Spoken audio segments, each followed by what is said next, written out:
और bell icon जरूर press करें।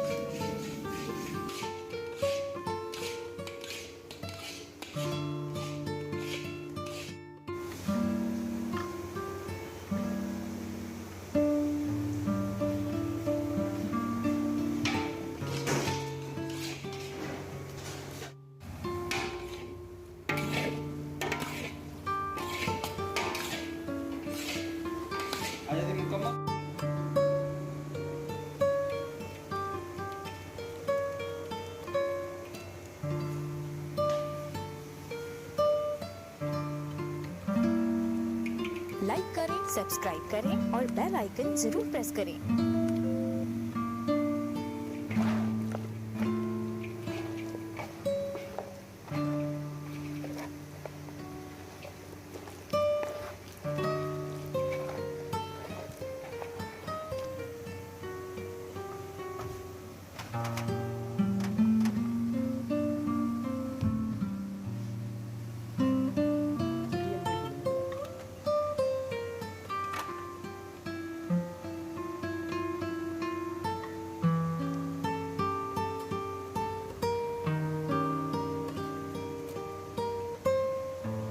लाइक करें, सब्सक्राइब करें और बेल आइकन जरूर प्रेस करें।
लाइक करें, सब्सक्राइब करें और बेल आइकन जरूर प्रेस करें।